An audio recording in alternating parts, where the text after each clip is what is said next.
This is TV 10 and 55 Focus, a program dealing with issues affecting everyone on Long Island and the tri-state area. Now your host, Richard Rose. Hi, I'm Richard Rose and welcome to Focus. Well, he's a true political newcomer on Long Island, and on Election Day he was named Islip Town Supervisor. Was decided after a close count and a recount of the ballots and the absentee ballots. So who is Tom Croci? Our reporter Christina Renault explains. After a count of the absentee ballots, Republican Tom Croci will be taking over Islip Town in January. We're extremely proud of the race we ran and the team that we put together. And now we're looking forward to serving the people of Islip and getting to work. By just 343 votes, Croci beat out Democrat Phil Nolan, who won a special election back in 2006 after Supervisor Pete McGowan resigned amidst a scandal. Now the former Naval Intelligence Officer and aide to State Senator Lee Zeldin will hold public office for the first time during tough financial times. The town is $144 million in debt. That's not a good thing. Our tax structure is in a position now where we really have to figure out how we cut taxes and what services we have to now re-examine in order to do that. Now, when you drive down Vets Highway, which is a main corridor here, what you see are a lot of empty storefronts. Croci says come January, bringing new business here is going to be at the top of his list. MacArthur Airport, really bringing life back into that airport, working hard to get another airline, major airline in there.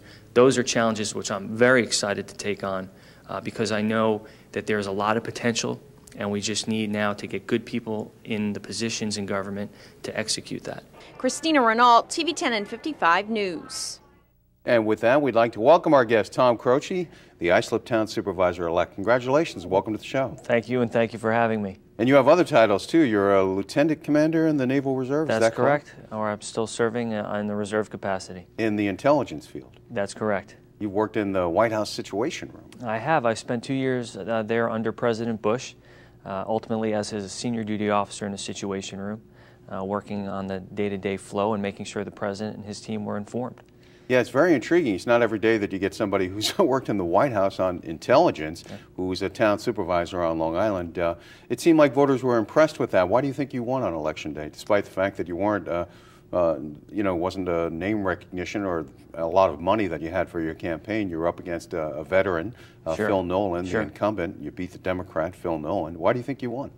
It was a confluence of factors. I wish we could point to one thing, but certainly I had a very strong team. I had 2 council candidates in Anthony Sempt and John Cochran Jr., also military veterans, public servants, Olga Murray and Alexis Wyke as the clerk, and then the deputy receiver of taxes.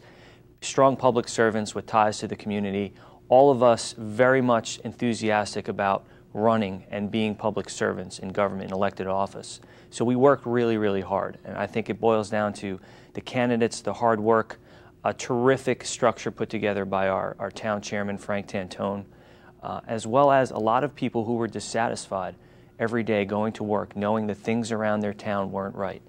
There was something wrong. They liked and absorbed our message that things could be better, that we shouldn't accept as good as it gets government. We should always strive for better. And it resonated with them, and they brought us into office in a sweep. Yeah, I mean, the fact that there's now a 5-0 Republican edge on the town council, because Yes. a couple more seats were picked up, right? We defeated one seat who was running for re-election, one councilman, and we picked up a seat that was being vacated by an outgoing councilman. And this isn't a town long known for sort of rough and tumble politics. Right, right. No, it was a heated race. It was a spirited race, and ultimately it came down to who had the stronger organization and whose message resonated stronger with the voters in Islip. Now, I say a political newcomer because you hadn't been elected to any previous office, and That's you correct. didn't have the name recognition like many of the other elected officials Right. that are familiar to voters because they've been in office so many Sure. years. But you did have some previous experience in politics, and in fact, some of it's still ongoing at the moment. You're district manager for State Senator Lee Zeldin, Yeah, I was, Republican in Nassau County, right? He's here out in Suffolk. He's In Suffolk, I'm sorry. very privileged to be his first district director and help him set up his office as a newly elected senator last January. So very pleased to be there and do that job. And then, of course, previously I worked for Rick Lazio in his district office, working again on constituent services, helping the people of Islip and the South Shore. So do you continue to hold this job for Senator Zeldin until you're inaugurated? How does that work? I will gradually complete my tasks, wrap up loose ends in the office. I certainly don't want to leave without completing my work and ensuring the staff is ready to go. So that will terminate sometime this month, and then I'll take the oath of office sometime at the end of December, near January 1st. Yeah, so come next year, you'll be in charge in Islip. That's correct. Well, I will be the supervisor. I also have a very strong board who will be there with me. So. Does it help to have a 5-0 Republican majority, or do you anticipate there'd be differences with fellow Republicans?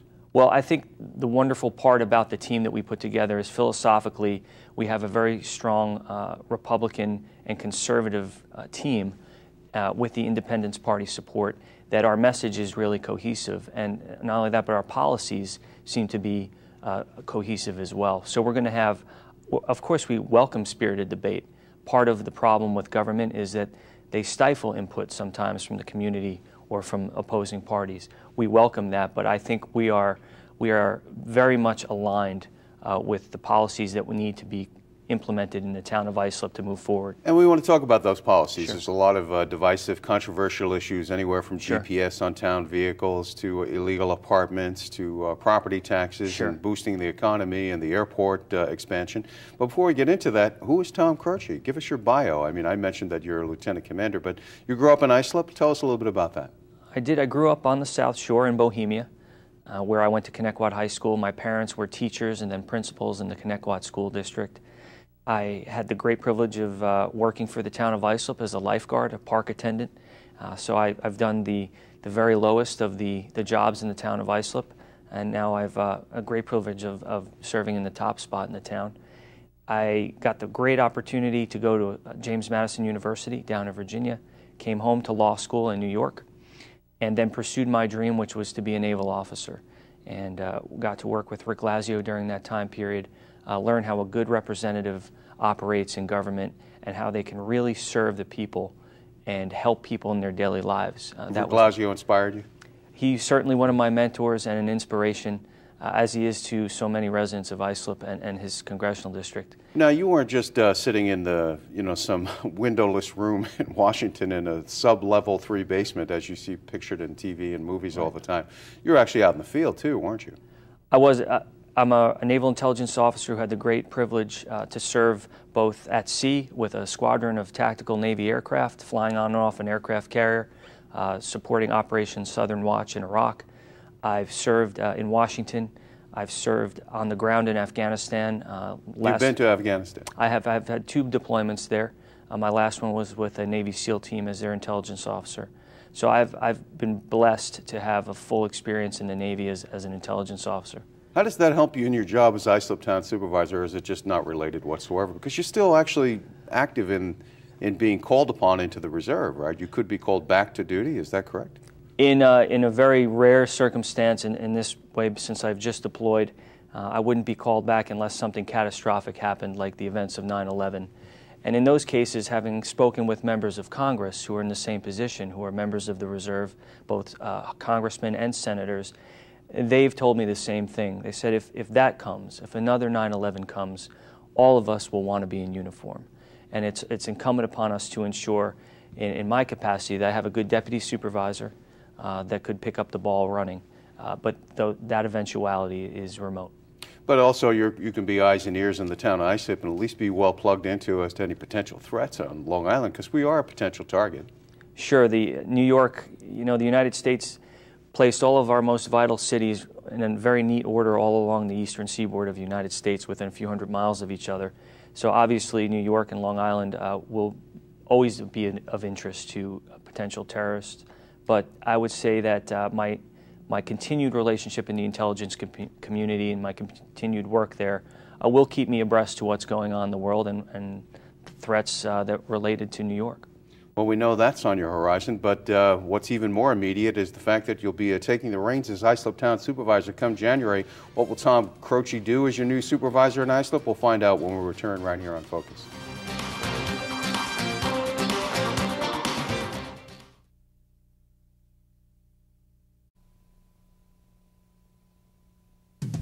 TV 10 and 55 Focus now continues. Welcome back. I'm Richard Rose. It's our pleasure to have as our guest Tom Croci. He is the new Islip Town Supervisor come January. Everybody who I say Tom Croci to, they go, right. Jim Croci? You know, of course, the famous folk singer. Sure. And you don't want to hear me sing. Heard that. Oh, can you sing? No, you don't want to hear me sing. But I've got to tell people, you had a funny story about a drill instructor, though. Sure. With the last name Croci, when I was at Officer Candidate School, I had Marine Corps drill instructors. And they also recognized a similarity in name and made me sing Jim Croci songs as I was doing push-ups. Did you have to learn them, or you already knew them? I think I knew a couple, but I did learn more than I had known previously. Yeah, I would think so under that kind of pressure. Sure. All right, so you come in now as the new Islip Town Supervisor. What's the first thing you're going to do? We have to get a hold of our budget. We have to know exactly where our holes are and what we're facing in the coming year so that the next budget cycle will have a better understanding of what our cuts are going to have to be. I think initially within this budget cycle, the 2012 budget, there are going to be places that we can save money. And we're going to look at that department by department, figuring out. You have what, a $17 million budget? We have a $17 million budget. Balanced? This year. For the most part, it looks like there's going to be a hole in the budget. A lot of that is going to be, I think, absorbed by the fact that we're going to economize in certain departments. We may do some consolidations. All of that has to be looked at first by going around to each department and agency within the town and figuring out where we can save and exactly what the town is going to be in the business of providing. Obviously, people rely on their town for the essential services of keeping their streets paved and plowed and ensuring that during a storm debris is removed. But we have to really examine the other services to see where we can economize and what the public really wants from their town. That's where we're going to have to fill in those holes. So where do you stand then come public county workers? What's your stance on dealing with them and their demands and what you expect from them? Are you going to be tougher? Or you have sympathy for their cause? Do you need cuts from them, more concessions? What are you looking at there? Well, for my workforce, they've been cut and kept without raises for so long. I don't know that there's too far to go there. What we do and what we will bring as a leadership team to the town, both myself and the council, will be people who will lead by example. We will be there every day, we will be there every night, and we will keep the lamp oil burning in those offices to make sure that we're getting the most amount of work from ourselves and from the workforce for the residents. Is it overstaffed, the town of Islip's county workforce?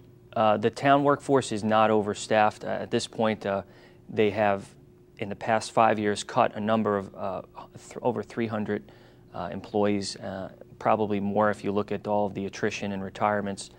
So we're at a point now where it's not a staffing issue, but probably a process issue and an efficiency issue. So we really have to make the most use out of every employee. Yeah, because there's a lot of friction there because this past supervisor, Phil Nolan, the county workers felt he was very tough on them, and that you got the number of concessions that you talked about and the cuts. So, I mean, you're a Republican, yes, which usually very concerned about not spending too much, keeping right, taxes down, yet you seem to almost sound a little sympathetic to the county workers. Well, the town workers to the town workers. Yeah, the town workers at the workforce level, I think are in a position now where there's very little to cut from them, but there are places to cut at the very top of the pay scale in the town of Islip, starting with the senior commissioners and leaders, and that's something we're going to examine.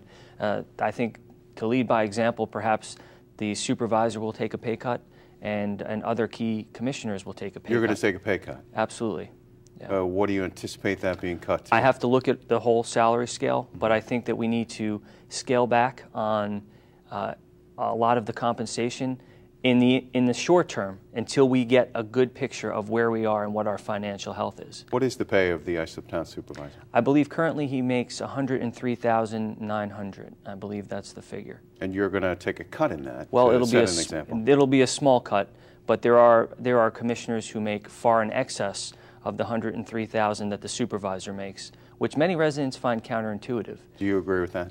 I think it sets a bad example, and if you look at what Governor Cuomo has done and Governor Christie in setting executive compensation, it sets a better tone if you have a fair and kind of predictable pay scale, and there's not any kind of an arbitrary kind of sense of who's getting paid what. There really needs to be fairness. There really needs to be expectations of the hardest jobs are rewarded more, and then from that point down, we base our compensation based on how critical your job is and how difficult it is. How about the GPS on the town vehicles? Something that Phil Nolan put in to keep track of where workers were, to make sure that they were on the job doing the job. A lot of taxpayers applauded it. A lot of town workers thought it was an invasion of their whatever privacy you could expect as a town worker being compensated by the town. You're going to continue that practice? How do you feel about it? Well, having worked both in the military and then the civilian side of the government, we recognize that working in government is a privilege. It's not a right. We are privileged to be elected or to serve in any municipality or in the federal government, or in my case, my time at the White House, in the military or as a civilian. It is a public trust that you hold when you serve the public and when you have a position and you're paid by tax dollars.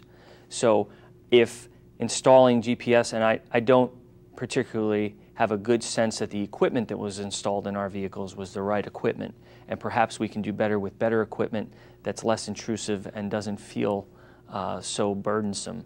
But I do think that if you have town vehicles and you have public monies being expended to maintain and to insure them, then we need to know where our assets are. We need to ensure that those assets are being managed properly. And if we can find savings, then I'm all for it. If it saves the taxpayers money, if that GPS program does, and I know similar programs have, then I'm all for it. All right, well, we're going to talk about where you stand on the tax situation in the town of Islip when we return with our guest, the new supervisor for the town of Islip come next year, Tom Croci.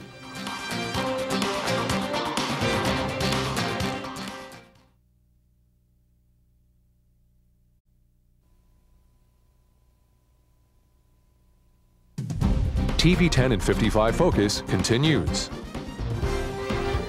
And welcome back. We're here with our guest, Islip Town Supervisor-Elect Tom Croci. And when we left off, we were talking about how you feel about trying to ease the burden of taxpayers. I lived in East Islip for 3 years, Sure. and that was the ultimate middle-class community, mostly families, and you know, income probably middle to upper income, firefighters, teachers, people who tell you that, you know, making $200,000 when you have a couple of kids is not a lot of money if you own a home. And struggling to keep you know, their head above water as all of these issues come in, including rising property taxes. What's your message to the taxpayers of the town of Islip about holding the line? Not only holding the line, but I think that in all of the savings that we find in the town, and however we're able to do that, that once we realize a savings, and that might happen a year, 2 years, 3 years, 4 years from now, if we establish the fundamentals now, and the economy recovers as long as good fundamental and sound business practices in the town adhere, I think that we're in a position then to pass those savings on when we realize them to the taxpayers in the form of tax cuts. You want to cut taxes? Well, in the short term, that's going to be difficult, but in the long term, that is our goal. That is our goal. We've been conditioned, particularly living on Long Island, that our taxes are just going to always go up. Yeah, because even the method that's been put forward by the governor that everyone's pretty much agreed to with a 2% tax cap, there are exceptions to it that allow it to be increased, and it's still an increase. Right. The town portion of your taxes in the majority of the tax bill is the smallest portion. But I feel at the local government level, at the town level, if you can find a way to make that portion smaller for the taxpayer, then we are charged with doing that. If we can return that to them in the form of a tax cut, we should do that. Now, if it's $10 or $20 or $30, we're still going to look for that throughout our tenure in the next 4 years to look for ways of getting the taxpayers' money back to them. You favor consolidation ideas that are underway? There's a lot of departments of various kinds, water departments, fire districts, water districts, all kinds of districts that people pay a tax for on their property tax bill. It's not directly under your control, but what's your statement on that? Well, at the town level, we will look for ways to combine departments or agencies within the town to produce a savings and to economize. If there are efficient ways of combining services and entering into agreements with other towns or municipalities to, say, buy services together in bulk and products together in bulk where the taxpayer will then save money, I think those are things that we should look at seriously. You know, one of the ways that a lot of people are paying their property taxes in what is single-family home heaven, Long Island, right. is that they are renting out part of their homes illegally. Right. There are a huge number of illegal apartments on Long Island, and a lot of them in the town of Islip. Yeah. I'm aware of them myself. Everyone is. Sure. Some people have estimated as much as 100,000 people are living this way illegally on Long Island. Mm-hmm. Yet it's the only way that some people can pay their property tax bill, mm-hmm. is to have these people in their homes that way, and it's the only way the people who are in their homes that way can afford to have an apartment. What's your stand on that? Because it's very controversial, because there are many property taxpayers who feel that they paid for their home the proper way, and there shouldn't be this casting a blind eye to what is an obvious practice. Yeah. The chief concern of any executive, particularly an elected executive, one of my roles will be the chief enforcement officer for the town. That's enforcing the town code. The town code is there not only to govern land usage, but for our health and safety as citizens. There are a number of illegal apartment situations or absentee landlord situations that really do pose a health and safety issue for not only the residents of those dwellings, but also the emergency rescue services, our firemen and our police and our fire marshals who come and respond, our code enforcement officers who respond. I'm not only charged with protecting the citizens, but as a leader, I have to protect my men and women in uniform who go in there to protect the public. So code enforcement will always respond to these, and we are going to increase code enforcement's priority in those situations where those kind of illegal rentals are jeopardizing the health and safety. And our fire departments have been very adamant that we continue to be in tune with what is going on in our town and go after these different illegal situations, particularly those where absentee landlords rent out in a situation that it really harms not only the health and safety of those in the dwelling, but in the surrounding neighborhood. All right, and how about boosting the local economy, as Christine Renault Yes. referred to in her package? There are a number of empty storefronts. That's true in every town. Sure. What can you do about that? Anything? It's an epidemic. It's an epidemic in Islip. A lot of that is due to the economy, but I believe that a lot of it is due to the red tape in our town hall.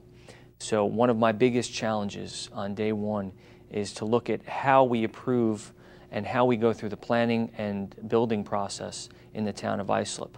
That's going to require good leadership, and that's going to, in that department as well as in the town. Cut the red tape. You have to cut the red tape. Architects and engineers charge a premium to do business in our town. Major corporations who want to come, Fortune 500 companies who want to do business here, will no longer incur the expense of the waiting game in the town hall.